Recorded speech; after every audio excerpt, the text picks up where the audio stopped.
نے چاہا ہی نہیں ورنہ حالات بدل سکتے تھے، تم نے چاہا ہی نہیں ورنہ حالات بدل سکتے تھے، میری آنکھ کے آنسو تمہاری آنکھ سے نکل سکتے تھے، تم تو ٹھہرے ہی رہے جھیل کے پانی کی طرح، تم تو ٹھہرے ہی رہے جھیل کے پانی کی طرح، ورنہ دریا ہوتے تو بہت دور نکل سکتے تھے۔ معزز مکرم علماء اور بالخصوص رفیق محترم جناب قاری محمد جاوید ضیاء صاحب، جو آج کی اس محفل کے روح رواں اور انہی کی محنت، انہی کی کاوش اور انہی کی محنتوں کے نتیجے میں یہ آج کی رات ایک یادگار اور اسی طرح سے پر رونق بن رہی ہے، ورنہ اگر ان کی محنت، ان کی کاوش، آپ کے بچے، ہمارے بھائی ان کے ساتھ نہ ہو تو یہ نہ تو رونق پر رونق ہو اور نہ یہ زمین، یہ مسجد کے آگے کا صحن پر رونق ہو۔ یہ تو وہ جگہ تھی جہاں پر اس ٹائم اگر رات میں کوئی چیز زمین پر گر جائے تو وہ چیز بھی نظر نہ آئے، لیکن یہ قاری جاوید صاحب کی محنت، ان کی کاوش، ان کی لگن کا ثمرہ ہے کہ آپ حضرات ایک دینی محفل منعقد فرما رہے ہیں اور آپ حضرات اپنی روح کو ایمانی غذا فراہم کرنے کے لیے آپ نے مختلف اکابرین، مختلف علماء کو مدعو کیا ہے، لیکن میں دیکھ رہا ہوں کہ ابھی تک ڈائس کے سامنے، اسٹیج کے سامنے صرف بچوں کا ہجوم ہے اور جو بڑے نوجوان بزرگ وہ سب اپنے گھروں پر یا تو وہ اس اطمینان کے ساتھ گھروں پر تشریف فرما ہیں کہ ان کے گھروں پر آواز پہنچنے کا انتظام قاری صاحب نے کرایا، اور وہ اسی لیے ہاتھ پر ہاتھ دھرے کہ یہاں تو آواز آ ہی رہی ہے، یہیں پر اکابر کی، علماء کی باتوں کو سنیں گے، وہاں جانے کی کیا ضرورت، کیا پتہ وہاں جانے کے بعد ہمیں سیٹ مل سکے نہ مل سکے یا کھڑا رہ کر کے پروگرام کو سنیں۔ نہیں میرے بھائیوں،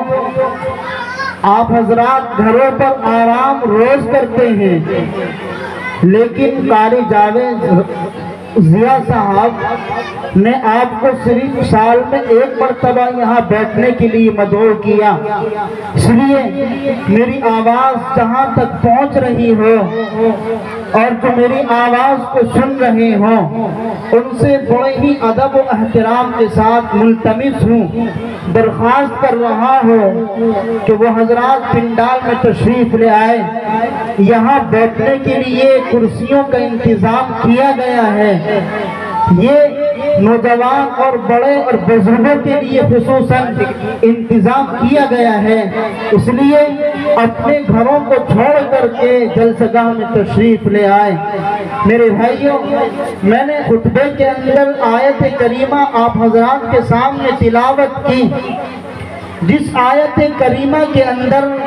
رب کائنات نے انسانی پروجیکٹ، انسان کی تخلیق، اس کے بارے میں تفصیل سے گفتگو فرمائی، اور قرآن نے انسان کی حقیقت کو بیان کرتے ہوئے یوں بیان فرمایا وَلَقَدْ خَلَقْنَا الْإِنسَانَ مِنْ سُلَالَةٍ مِّن طِينٍ، کہ اے انسان ہم نے تجھے مٹی سے نکالا، اور مٹی سے نکالنے کے بعد آگے ارشاد فرمایا ثم خلقناہ، پھر ہم نے اس کو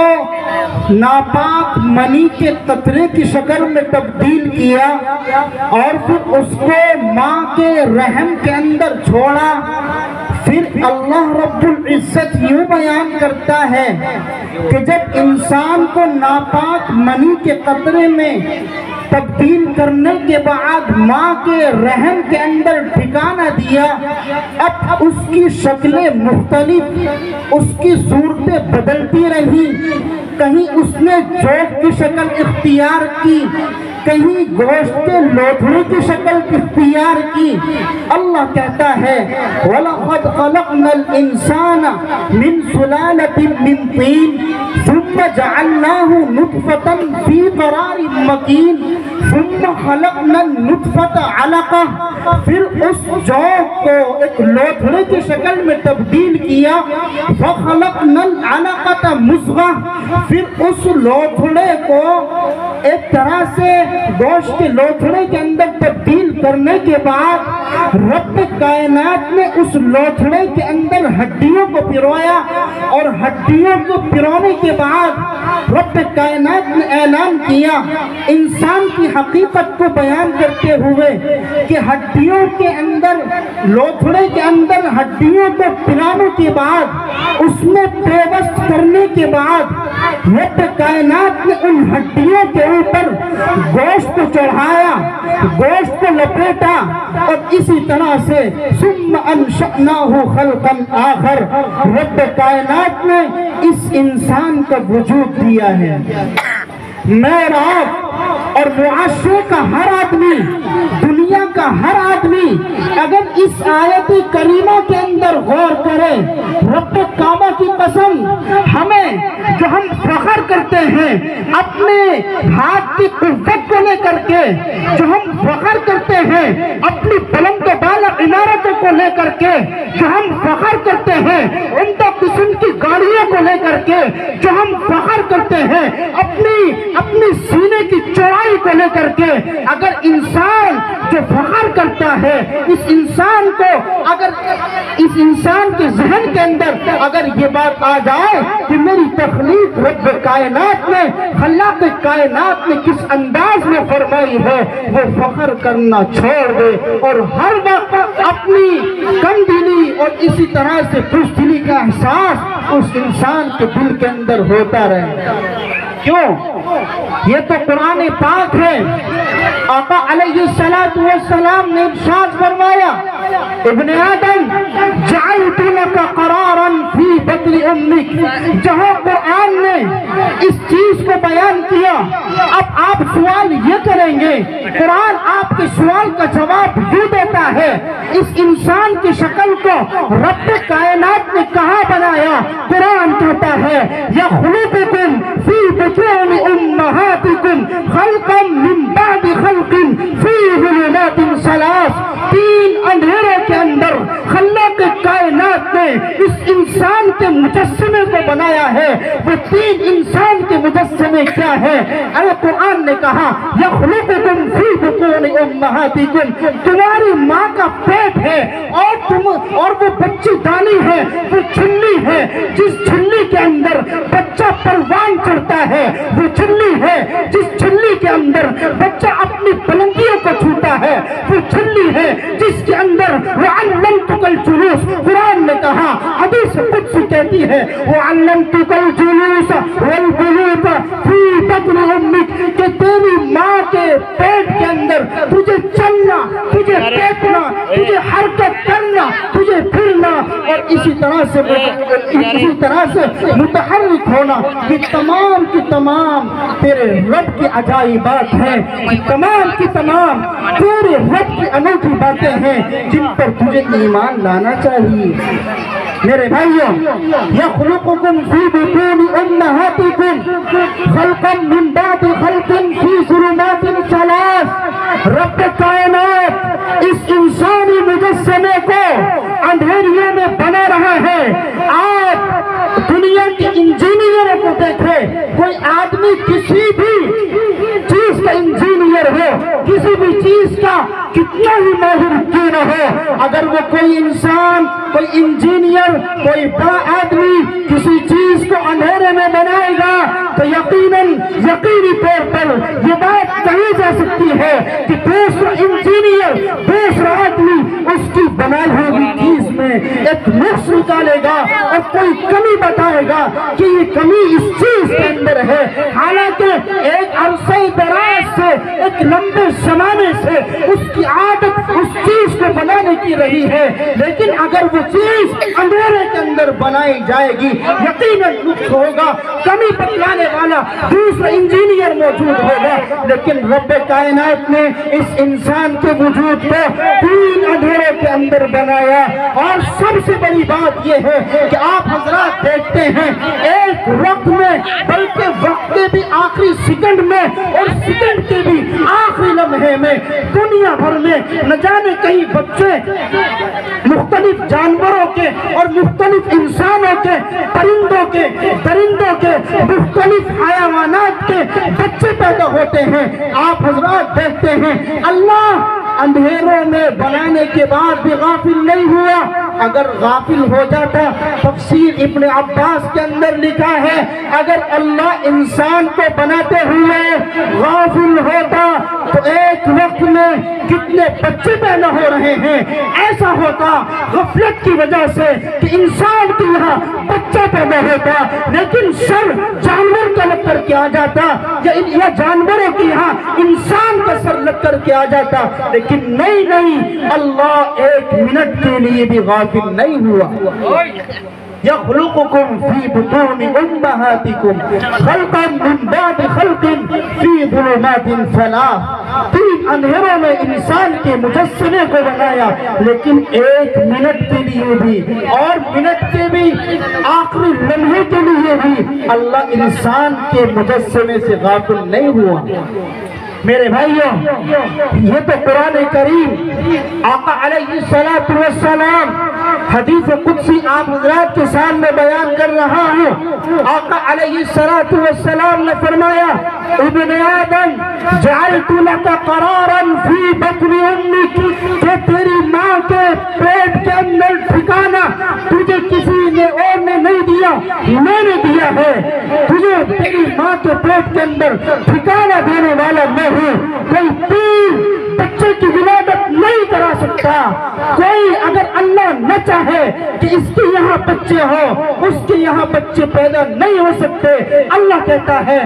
ابن آدم جعلت لك قرارا فی بطن امک، کہ تیری ماں کے پیٹ کے اندر تجھے ٹھکانہ میں نے دیا۔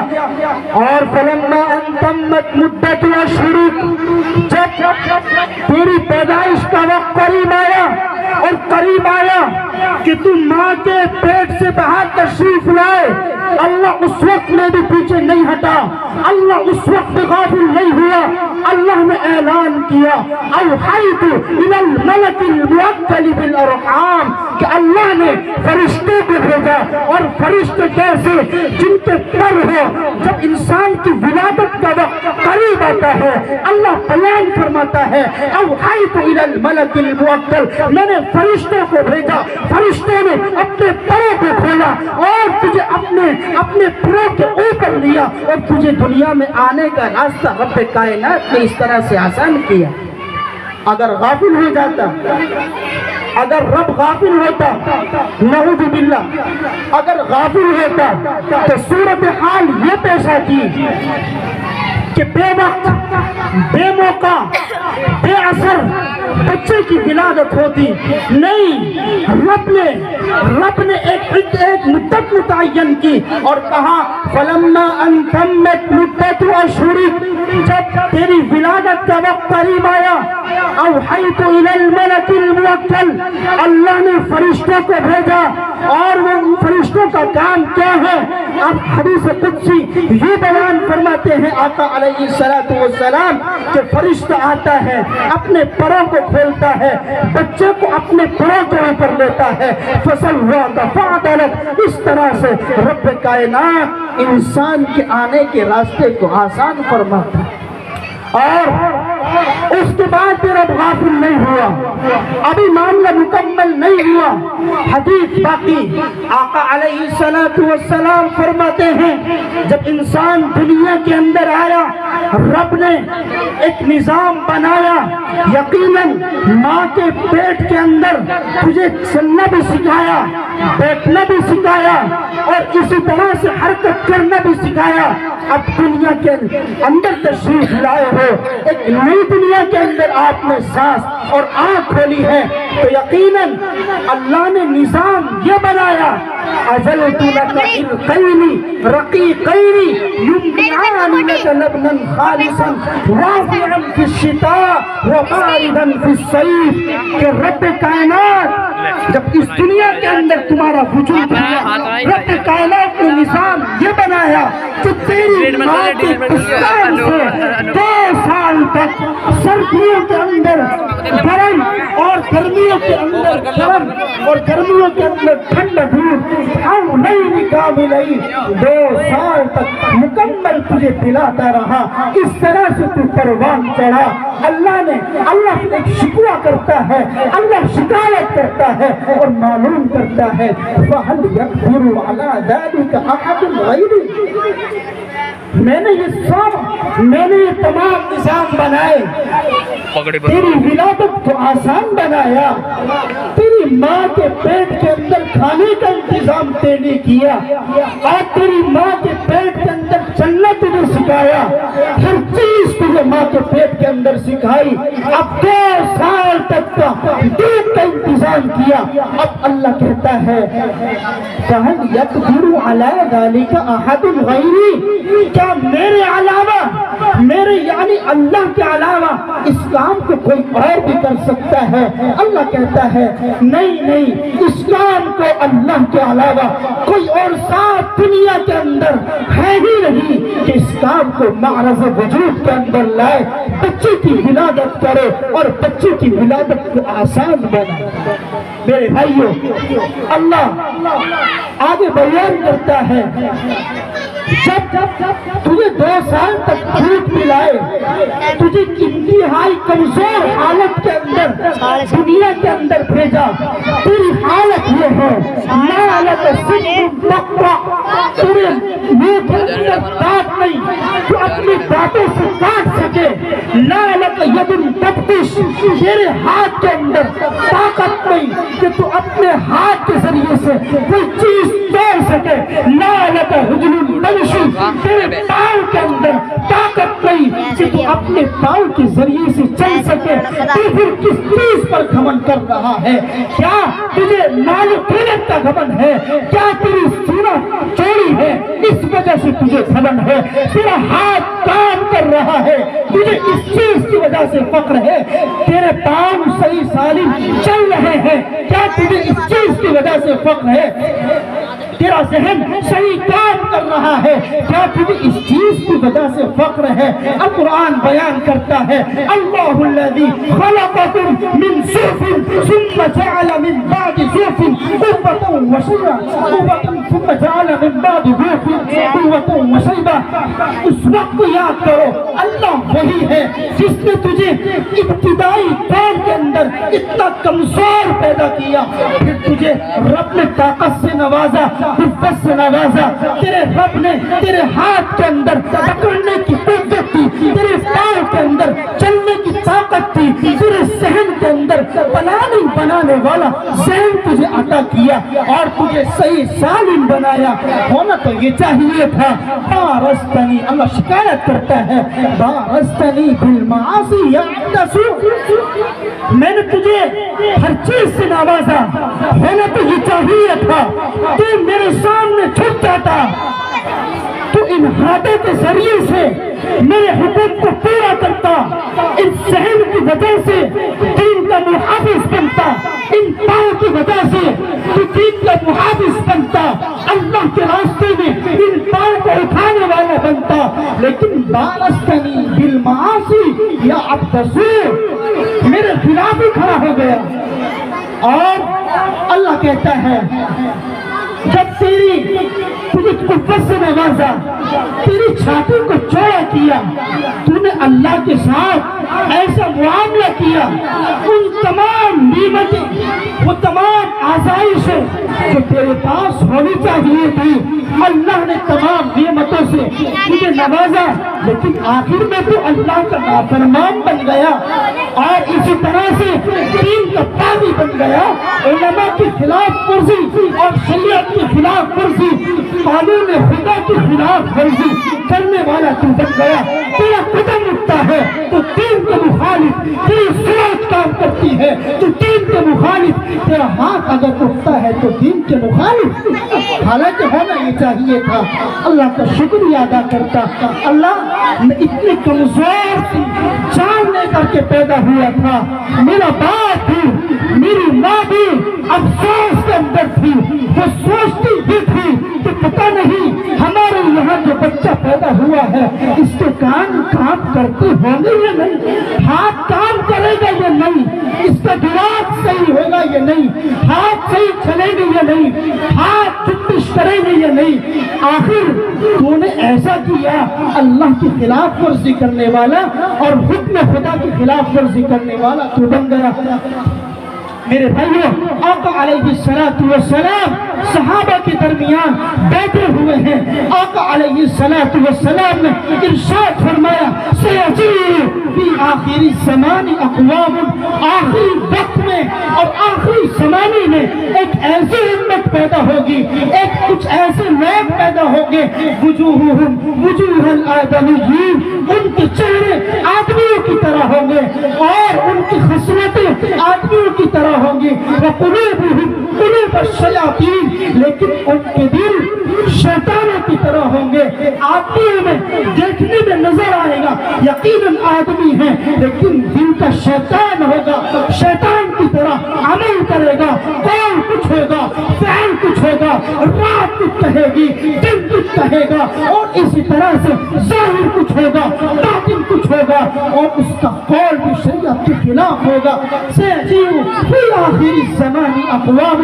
وجوہہم وجوہ الآدمیین وقلوبہم قلوب الشیاطین صفاتون علی اتباع، اس امت کی، ان لوگوں کی صفات بیان کی کہ ان کی عادتیں صفاتون علی اتباع، وہ کھلم کھلا گناہ کا ارتکاب کریں گے۔ صحابہ کا مجمع ہے، آقا علیہ السلام پر اپنی جان کو نچھاور کرنے والے صحابی معلوم کرتے ہیں یا رسول اللہ ایسے لوگوں کی پہچان کیا ہے، ایسے لوگوں کی علامت کیا ہے؟ اگر یہ لوگ ہمارے درمیان پیدا ہو گئے، ہمارے درمیان ان کا ظہور ہو گیا، ہم ان لوگوں کو کیسے پہچانیں گے؟ آقا علیہ السلام نے 7 چیزیں بیان کی ہیں، 7 چیزوں کو مجمل انداز میں بیان کر کے بات کو ختم کر رہا ہوں۔ 4 چیزیں بخاری شریف جلد نمبر 1 صفحہ نمبر 11 پر موجود ہیں۔ آقا علیہ السلام بیان فرماتے ہیں اذا اؤتمن خان، جب اس کے پاس امانت رکھی جائے گی وہ امانت میں خیانت کرے گا، اور اذا حدث کذب، جب وہ بات کرے گا تو بات کے اندر جھوٹ ہوگا، بات کرے گا تو گالم گلوچ کرے گا۔ اسی طرح سے 4 چیزیں آقا علیہ السلام نے اور بیان کی۔ سبیل عارض، اس پیٹ کے بچوں کی حالت یہ ہو جائے گی کہ وہ عیاش ہو جائیں گے، اور اسی طرح سے وہ شیخہم لا یأمر بمعروف ولا ینہی عن منکر، ان کے بیوے کی عقل کی کسوٹی غائب ہو جائے گی۔ اس قوم کے بزرگوں کی حالت یہ ہو جائے گی کہ وہ اپنے بچوں کو نہ تو اچھائی کا حکم کر سکیں گے اور نہ برائی سے روک سکیں گے، اور آج معاشرے کے اندر یہی ہو رہا ہے۔ وہ شابہم شاطرون، ان کے نوجوان، ان کے جوان بچے عیاش اس طرح سے ہو جائیں گے، ان کی آنکھوں کی غیرت ختم ہو جائیں گی، نہ بڑے کا ادب رہے گا نہ چھوٹوں کا احترام رہے گا۔ اس لیے یہ 7 چیزیں آقا علیہ السلام نے بیان کی، اور معاشرے کے اندر اگر نگاہ کو دوڑایا جائے، معاشرے کے اندر اگر دیکھا جائے کہ 7 کی 7 چیزیں مجھے اور آپ کو کھلا ہوتی ہوئی نظر نظر آئیں گی۔ آپ اپنے بڑوں کو دیکھتے ہیں، ایک وقت تھا کہ بڑے بیٹھے ہوئے ہوتے، بچوں کو شرائط کرنے کی ہمت نہیں ہوتی۔ آج بڑوں کی عقل کی کسوٹی یقیناً اور بے یقین غائب ہو چکی ہے۔ کیوں؟ اسی گھر کے اندر بوڑھا دادا، بوڑھا باپ موبائل دیکھ رہا ہے، وہی جوان بچی بھی ہے، وہی جوان بچہ بھی ہے، وہی ابھی کنسن بچہ جس کی عمر 10 سال 8 سال 12 سال ہے، جو ابھی تک بالغ نہیں ہوا ہے، اسی کمرے کے اندر وہ موبائل دیکھ رہا ہے، وہ فلم دیکھ رہا ہے، اور اسی کے پاس میں لیٹا ہوا اس کا کنسن بچہ ہے۔ ارے جب وہ بچہ جوان ہوگا تو یقیناً وہ کیا اثر دے گا، اور کیا اثر آپ سے قبول کرے گا؟ آپ دیکھتے ہیں جس طرح سے گھر کے بڑا آدمی، گھر کا باپ کوئی کام کرتا ہے، کوئی کام چھوٹے بچے کرتے ہیں۔ اس لیے آقا علیہ السلام نے بیان کی وَشَابٌ شَاكِرٌ، ان کے نوجوان عیاش ہو جائیں گے، بڑوں کا ادب نہیں کریں گے، بیویوں کے غلام بن جائیں گے، ماں کی اطاعت نہیں کریں گے، اور دوستوں کی بات کو ماننے والے ہوں گے، اور اپنے والد کی نافرمانی کرنے والے ہوں گے۔ اس لیے مجھے اور آپ کو چاہیے جو بن باتیں کہی گئی اپنی حقیقت پر غور کرو۔ ہمیں اللہ نے کس حالت کے اندر پیدا کیا تھا، اور اللہ نے اب قوت سے نوازا ہے، خوش ہونے کی ضرورت نہیں۔ اللہ نے مال سے نوازا ہے، خوش ہونے کی ضرورت نہیں۔ اللہ نے جسم کو صحیح سالم بنایا ہے، خوش ہونے کی ضرورت نہیں۔ کیوں؟ آخر میں جب وقت آئے گا ابتدائی دور کے اندر کس طرح سے رب نے تجھے پیدا کیا تھا، وہی حالت بڑھاپے کے اندر ہو جائے گی۔ تمام کام کو کر کے، تمام کاموں کو انجام دے کر کے تو آ کر کے کھاٹ پہ پڑ جائے گا، کھاٹ پہ گر جائے گا۔ تو ہاتھ سے کچھ کام کرنا چاہے گا، تیرا ہاتھ کام نہیں کرے گا۔ تو پاؤں سے چلنا چاہے گا، تیرا پاؤں چلنے کی اجازت نہیں دے گا۔ تو کچھ سوچنا چاہے گا، سوچے گا کچھ، کہے گا کچھ، اور اسی طرح سے سنے گا کچھ۔ اس لیے اس وقت کے آنے سے پہلے اپنے بچوں کی تربیت کریں، اپنے بچوں کو مسجد کے حوالے کریں، علماء کے حوالے کریں، تاکہ یہ بچہ آپ کی کمزوری کی حالت ہو، یہ بچہ آپ کی خدمت کر سکے، یہ بچہ آپ کی اطاعت کر سکے، یہ بچہ آپ کی آخری وقت کے اندر خدمت کر سکے۔ ورنہ ایسے ہی ہوگا، آپ دوائی مانگیں گے، بچہ کہے گا اور بھی سونا ہے، بچہ کہے گا میرا دوست مجھے بلا رہا ہے۔ اس لیے مجھے اور آپ کو ضرورت ہے اپنے معاشرے کو بنانے کی، مجھے اور آپ کو ضرورت ہے اپنے بچوں کی تربیت کرنے کی۔ تربیت اسکول اور کالجوں کے اندر یقیناً نہیں ہوگی، اگر تربیت بچوں کی ہو سکتی ہے انہی مدارس کے اندر، انہی قلعوں کے اندر، انہی علماء اور اکابر کی خدمت میں رہ کر کے، اور اسی طرح سے خدمت ہو سکتی ہے۔ اس لیے میں آپ سے گزارش کر رہا ہوں، اگر جس کے بچے پڑھنے کے لیے مسجد نہیں آتے ان کو مسجد پڑھنے کے لیے بھیجیے، تاکہ آخری وقت میں وہ بچہ آپ کا خدمت گزار بن سکے، آپ کی اطاعت کر سکے، اور آپ کے صحیح طریقے سے تدفین کر سکے، کفنا سکے، غسل دے سکے۔ اللہ سے دعا ہے کہنے سے اجازت، جو چند باتیں کہی گئی ان پر عمل کی دولت سے مالا مال فرمائے۔ وآخر دعوانا ان الحمدللہ رب العالمین۔ بات کر دے۔